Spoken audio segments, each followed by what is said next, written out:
des oreilles. Bonjour, dans ce nouveau numéro, nous allons parler de l'Inouï Alors on danse, qui aura lieu le jeudi 1er juin à 20h. L'entrée est à 5 €, gratuite pour les élèves du conservatoire. Les réservations sont ouvertes et conseillées principalement par mail à conservatoire@vincennes.fr. Un Inouï qui aura lieu évidemment à l'auditorium Jean-Pierre Miquel. Alors je reçois Colline Raymond, professeure de clarinette, et Lola Naillet, professeure de danse jazz. Alors bonjour Colline. Bonjour. Bonjour Lola. Bonjour. Alors, quelle est l'idée principale de ce concert ? Notre projet initial, c'était de jouer entre copains. Et ensuite, on s'est dit que ça manquait de transversalité et qu'on avait envie de mélanger un peu nos différents arts, donc la danse et la musique. C'est exactement ça, traiter des œuvres de manière différente, par la musique, la danse. Alors, quelles sont les œuvres de ce concert ? Alors, au menu, vous aurez d'abord Disco Toccata de Guillaume Connaisson. Ensuite, vous aurez Schizophrénia de Yann Robin, la deuxième fantaisie pour flûte seule de Telemann, un morceau qui s'appelle Il ritorno del Langore de Rabia Abou Khalil, et ensuite vous aurez aussi le trio de Forêt. Alors, est-ce qu'on peut en dire un peu plus sur chacune de ces œuvres, enfin en tout cas sur une partie ? Pour commencer, donc, on a choisi des œuvres de Guillaume Connaisson, qui est un compositeur complètement vivant, qui a une cinquantaine d'années, je dirais. Et donc on a choisi Disco Toccata parce que donc, notre idée c'était de faire un inouï autour de la danse, mais en fait proposer un spectacle aussi long avec de la danse sur chaque morceau, ça serait une prouesse physique pour les danseuses qui sont seulement 3. Donc on s'est dit que pour varier un peu les plaisirs, on allait proposer des pièces autour de la danse, donc Disco Toccata qui reprend des motifs de la musique disco. Donc il n'y a pas de danse. Exactement, c'est de D'accord. la musique inspirée par la danse. Donc du coup dans la version de Disco Toccata, c'est un duo pour clarinette et violoncelle. Écoutons donc Disco Toccata de Guillaume Connaisson.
Ensuite, on aura donc une pièce de Yann Robin, Schizophrénia, pour saxophone, soprano et clarinette. Et donc, sur cette pièce-là, nos chères danseuses ont proposé une petite chorégraphie. Sur Schizophrénia, je serai moi avec Virginie, Virginie Mienne-Niezuk. qui enseigne aux petits et aux scolaires à Vincennes. On a deux façons de travailler complètement différentes toutes les deux. Elle est contemporaine et je suis plutôt jazz, plutôt moderne. Elle travaille beaucoup par l'improvisation et moi beaucoup par l'écriture. Donc toutes les deux, on s'est un peu mêlés, on a essayé de passer de l'un à l'autre et de s'apprivoiser aussi, puisque c'est la première fois qu'on danse ensemble et qu'on travaille ensemble. C'est hyper intéressant. Bon, ça s'appelle Schizophrénia, donc on est vraiment parti un peu de ce thème schizophrénique, un peu folie. Et on reprend certains mouvements de danse célèbres. On va pas en dire trop parce qu'il y a des petites surprises. D'accord, ça donne envie alors. Il y a des petits clins d'œil. Il y a des clins d'œil. Il y a des D'accord. clins d'œil. Et alors que le public saura reconnaître, même si c'est Dans pas l'idée. un aficionados de la danse. Ah oui, oui, Complètement. Ouais. Bon. il y a beaucoup de choses Complètement. qui font partie de la culture populaire. Ouais. Voilà. Qui sont- Ce genre-là. On peut pas dire Vladimir. D'accord. Pas spoiler. Bon, Stop j'aurais- maintenant. J'aurais essayé. Écoutons Schizophrénia de Yann Robin.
Alors, une autre œuvre, Colline. On aura aussi la deuxième fantaisie pour flûte seule de Telemann, qui est une pièce écrite dans l'idée pour accompagner des soirées, pour éviter de faire venir un orchestre, puisque évidemment à l'époque de Telemann, qui est donc de la période baroque, il n'y avait évidemment pas de DJ. Et donc, du coup, l'idée c'était d'avoir un musicien qui pouvait à lui seul faire un petit son d'ambiance. Ces pièces-là, elles ont été écrites pour flûte seule, et elles ont une forme qui est assez libre. Et donc dans cette fantaisie, il y a plusieurs parties, donc une partie rapide, une partie lente. Je vous laisserai découvrir ça.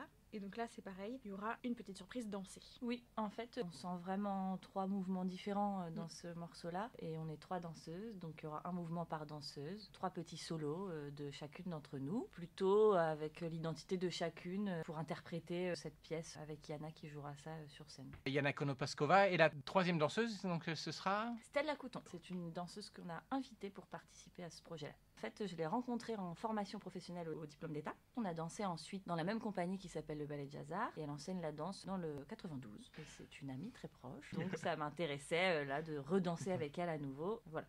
Voilà, écoutons Fantaisie pour flûte seule de Telemann.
Une autre œuvre, Colline? Alors, pour continuer, on aura aussi Il Ritorno del Longore de Alia Bourhalil. Cette pièce-là, en fait, elle est écrite à la base pour oud, percussion traditionnelle orientale et clarinette. C'est un coup de cœur que Lola avait eu, c'était une pièce qu'elle adorait, sur laquelle elle avait déjà dansé. J'ai dansé ça quand j'étais plus jeune, j'aime très fort cette musique, elle m'inspire beaucoup. Donc j'ai proposé à Stella de danser ça avec moi. On se connaît très bien, on a beaucoup dansé ensemble, elle aime beaucoup aussi cette musique. De l'entendre jouer par mes copains, copines en live et de danser dessus en live, je trouvais ça ça fou et trop beau et j'étais hyper contente de faire ça. Toutes les deux, on s'est beaucoup vues pour l'écrire, à la différence un peu du travail que je réalise avec Virginie sur l'autre pièce. Là, avec Stella, on écrit tout dans les moindres détails, le moindre mouvement. Et là, je crois que mes élèves me reconnaîtront parce que c'est très très précis. Du coup, l'idée, c'est que dans ce morceau-là, nous, évidemment, au Conservatoire de Vincennes, Il n'y a pas de oud. Voilà, personne n'enseigne le oud. Du coup, puisqu'on a envie de jouer cette pièce-là, on a demandé un arrangement à Pierre Bluteau, anciennement notre collègue. Du coup, il nous a proposé une version dans laquelle il y a de la flûte, de la clarinette, du violoncelle, il y aura aussi du piano. On a décidé d'arranger un peu différemment, donc on se répartit le thème un peu chacun. Il y a des parts d'improvisation, beaucoup de côtés orientaux. Et du coup, les danseuses avaient travaillé sur une version ou de clarinette. Et donc, du coup, il a fallu qu'on se réadapte sur cette nouvelle version. Oui, en fait, on a vraiment fait un travail d'écoute, d'observation et de connexion les uns les autres pour se donner des repères, certaines identités dans certaines phrases. C'est vraiment très intéressant. En fait, on s'approprie finalement vraiment cette pièce avec ce qu'on est nous et ce qu'on veut en faire. Et puis, du coup, les imaginaires et les univers de chacun, parce qu'on a chacun des versions propres, et donc c'est important de les mettre en commun, de voir ce que dans la danse, elles ont pu chercher comme couleur, comme ambiance, comme énergie. Voilà.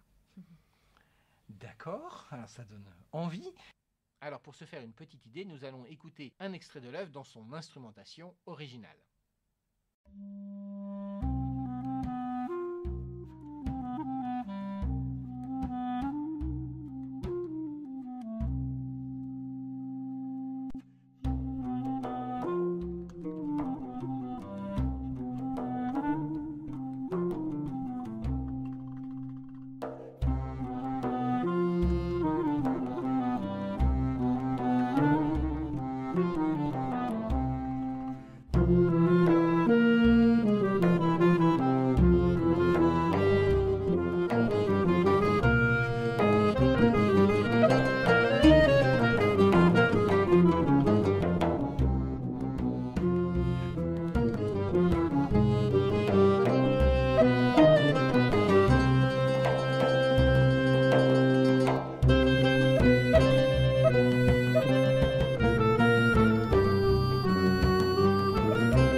D'autres œuvres encore pour ce concert ? Oui, donc il y aura aussi le trio de Forêt pour, à la base, violon, violoncelle, piano. Et en fait, il y a une version qui a été écrite pour violoncelle, clarinette et piano. Et en fait, ça, c'était une envie de Raphaël Bougie, le professeur de violoncelle, qui m'a dit « Ah, mais j'aimerais beaucoup jouer cette pièce, je l'adore. » Et donc, sur ce trio de Forêt, on vous jouera les 2 premiers mouvements. Et Virginie nous proposera une improvisation. Quelle est l'œuvre principale de ce concert ? Y en a-t-il une d'ailleurs ? Non. Le propre de ce concert, c'est de proposer en fait plein de pièces qui soient variées et toutes riches de différentes choses. Donc on a de la musique baroque, on a de la musique beaucoup plus populaire de disco, on a de la musique contemporaine, on a aussi de la musique un peu plus classique avec des gros guillemets. Donc on est sur un inouï très grand public. Complètement grand public. On balaye un peu tous les styles, donc il y en aura pour tous les goûts. Est-ce qu'il y a des œuvres vraiment inouïes ? On a compris que voilà, il y avait une œuvre dont l'arrangement est un inouï, mais d'œuvres moins connues du grand public. Eh bien en fait, quasiment tout. Puisque ce qui est inouï dans notre inouï, c'est qu'on a ajouté de la danse. Et en fait, ça permet une lecture différente de pièces qui en fait sont faites pour fonctionner seules. Par exemple, pour Schizophrénia, ça permet d'exacerber ce côté dédoublement de la personnalité, déjà par la mise en scène des musiciens et aussi par la chorégraphie qui en fait à des moments est très rationnelle et des moments où ça part dans tous les sens et où c'est beaucoup plus flou. En fait, une interprétation jouée, c'est quelque chose, une interprétation dansée, c'est encore quelque chose d'autre. Ça ajoute peut-être un peu d'intensité, un peu plus d'imaginaire, ou à l'inverse, peut-être quelque chose de plus concret pour certains regards. Donc ça, c'est inouï en fait, le fait de proposer ces œuvres en scène, mais aussi en scène par la danse.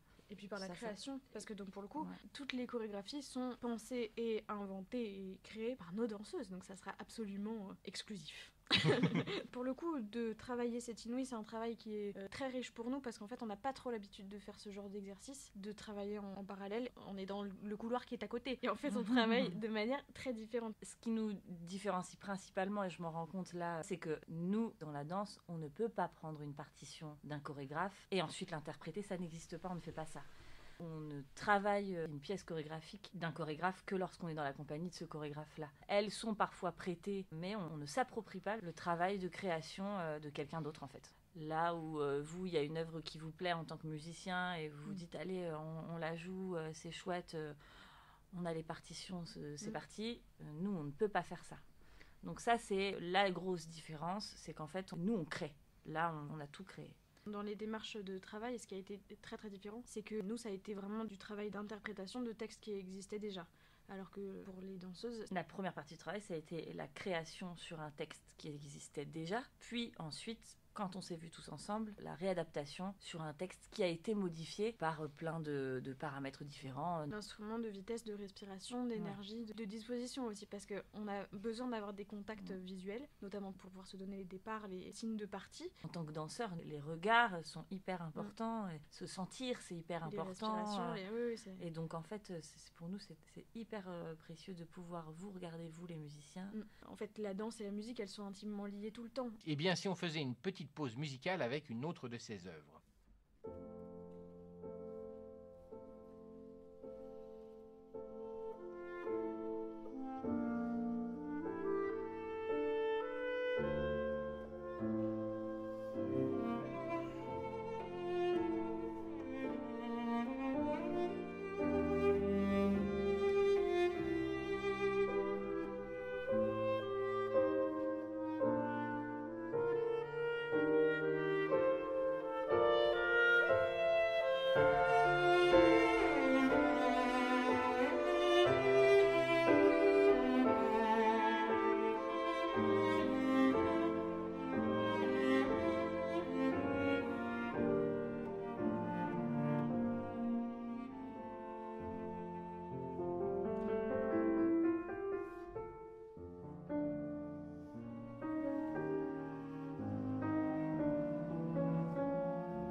Alors, dans les musiciens de ce concert, il y aura Colline Raymond à la clarinette.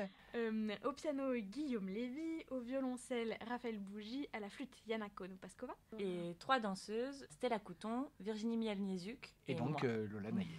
Un dernier mot pour donner encore envie, si ce n'était déjà largement fait par ce qui précède, au public de venir. Vous allez en avoir plein les yeux, vous n'allez plein pas les vous en oreilles. remettre, plein les oreilles. Ce qui est chouette aussi dans cette Inouï, c'est que vous pouvez vous attendre absolument à rien parce qu'il y aura beaucoup de surprises. Oui, c'est vrai. Et puis c'est intéressant de venir voir de la danse, de venir voir de la musique, de venir voir les deux à la fois. Et de venir voir des copains qui travaillent ensemble. L'alchimie qu'il y a entre les musiciens et les danseurs, et c'est du travail qui est long, qui demande un gros investissement. Ça nous fait tous sortir de nos zones de confort très clair. fort. C'est clair, et puis du spectacle vivant, ça reste de la connexion entre des humains. C'est chouette aussi de venir voir ça et d'être témoin de ça, du travail de connexion qui a été réalisé. Et puis la danse c'est beau, la musique c'est beau. Et puis avec d'autres musiciens, d'autres danseurs, ça aurait été un spectacle complètement différent, et c'est ça qui est chouette aussi. Oui. Donc un vrai Inouï de création. Oui. Merci beaucoup Colline. Merci à toi. Merci beaucoup Lola. Merci Vladimir. Et puis donc à très vite pour Alors on danse. Voilà, donc rendez-vous le jeudi 1er juin à 20h pour cette Inouï, et à bientôt pour un prochain numéro de Nos murs ont des oreilles, sûrement à la rentrée. Au revoir.